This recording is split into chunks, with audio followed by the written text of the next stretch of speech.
Ever since my THEORBO video was featured on Classic FM, I've been getting a lot of questions about this instrument. So this video is to answer your top 10 questions about the THEORBO. If you enjoy this video, please subscribe to the channel and help us make more videos like this one.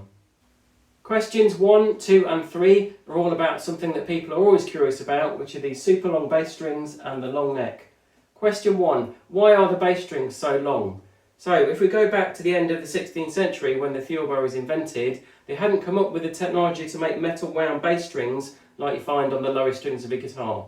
The only way to make plain gut strings that they were using at the time at such a low pitch as this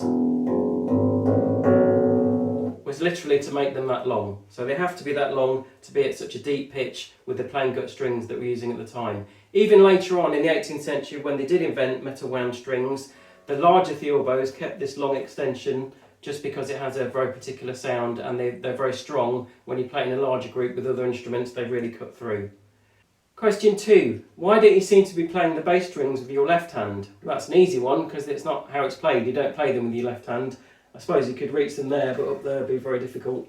So it's all played with your right hand thumb. They're tuned in a scale, a bit like a harp.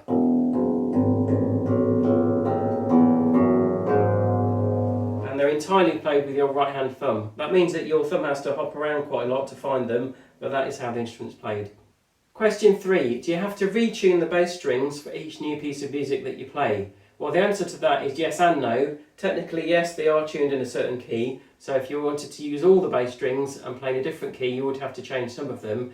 However, in practice, most Baroque music is grouped into movements of a certain key and they don't change within that. So you could play for quite a while without having to worry about retuning. An exception to that is something at a larger scale, like an opera, where you're playing for quite a long time in pieces with lots of different keys, is that you would then tune them to a certain neutral key. So I tend to choose something like F major. Then I know that if we're playing in F major, for example, I can use all the bass strings. If we're playing in C major, I have to remember I can't use B flat, so you'd have to play that an octave higher. Or if it's more extreme keys, I have to remember I have to fret most of the bass notes rather than playing them at the lower octave.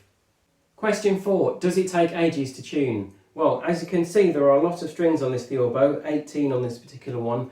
And to be honest, when I've not played it for a while and it's been sitting in its case, yes, it does take quite a while to tune. One thing that really speeds up the process is a digital tuner like this one.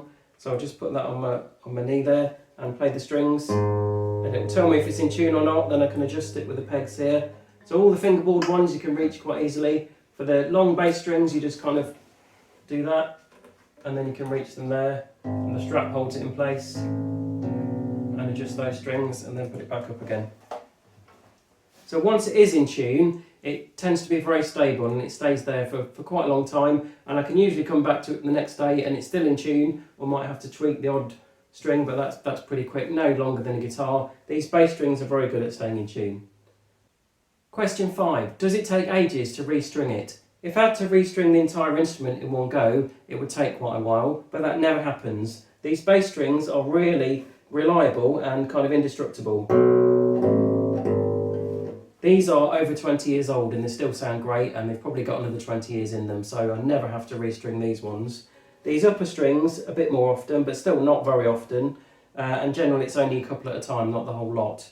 When you do restring them, it's actually quite quick to get them back up to pitch. They tie on at the bridge a bit like a guitar, classical guitar, and at this end, unlike a guitar which has gears on it, so you have to turn the pegs very slowly, because these are friction pegs, you can actually get them back up to pitch really quickly. So to change a string is actually fairly quick.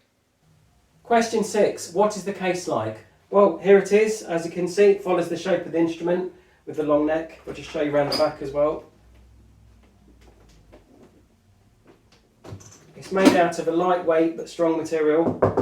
In fact, the case is quite a lot heavier than the instrument itself. All lutes and theorbos are very lightly constructed, so they don't weigh much, but the case certainly weighs more than that. If we open it up, you can see it's got this padding around here to protect it and a little compartment for strings and things like that. And when you carry it around, you can either use the handle on the side, carry it like that, or it's also got a shoulder strap.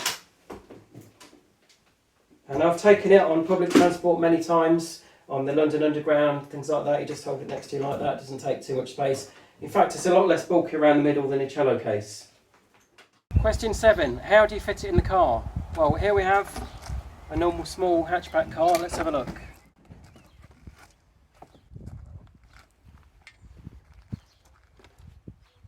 So obviously there's no way I can fit this in here. That's just not going to work. But actually it's pretty easy. All you do is put the seat down. And then you just slot the long neck in between the seats. Fits nice and snugly. Close the boot, there we are. Question 8. How do you take it on a plane? This is quite a big problem actually for a lot of theorbo players. As you've already seen, the case is very long. Some theorbos are longer than this one. You can't put it in the overhead locker because the body part is too large. You can't do what a lot of cello players do and buy a seat next to you and sit it there because it won't fit. Even if it does fit, they often insist that you put it in the hold anyway because the stewards don't like it. And if you do put it in the hold, you're really risking it because the top part, the soundboard, is very, very thin and particularly fragile around the rows here. If it gets an impact then and breaks the soundboard, you're in big trouble because what's the chances of finding a very specialist lute maker in the country you're going to who can repair it really quickly? One solution that's becoming really popular these days with players and makers is to put a hinge in the upper neck here so the top part folds down over itself with the string still on it, and that means that the case can be much, much smaller and you can sit it in the seat next to you like a cello. Now you might think that's not a very historical solution to this problem. Well, in fact, the original of this theorbo, which was made by Sebastian Cello in 1728, actually does have a hinge in the upper neck for precisely that reason. Now we don't know if that was original when it was made or it was added later, but it's quite possible that it is original, in which case it's a historically accurate solution as well. Question 9. How much does a theorbo cost? It's a very specialised skill to make something as intricate and complicated as this that not only looks good but also plays well. None of the frets buzz across all of these strings, across all the whole register and things like that. So obviously it's going to cost a bit. They're all totally handmade, very, very lightly constructed. So as I say, very, very specialised, very skilled job. The final cost will depend on various factors like how much decoration you have, how many ribs there are. Lots of early Italian instruments had a lot more ribs than this one, which is more time consuming and therefore more expensive to make. How much decoration you have on different parts of the instrument, but they range from about £4,000 to about £8,000. And finally, question 10, how did you come to play such an unusual instrument as the theorbo? Well, I started off when I was about 10, playing the recorder and had regular lessons on that for a long time. Around about the age of 15, I got really interested in heavy metal music, so I got myself an electric guitar and amplifier, and I was playing that all the time. I was in a band, played lots of gigs, I did recordings, etc. When I got to about 18 or 19, it was time to go to music college, but I didn't really want to play the recorder anymore, so I thought, well, what else can I play? So I thought the logical thing then would be classical guitar, because I've been playing the guitar all the time.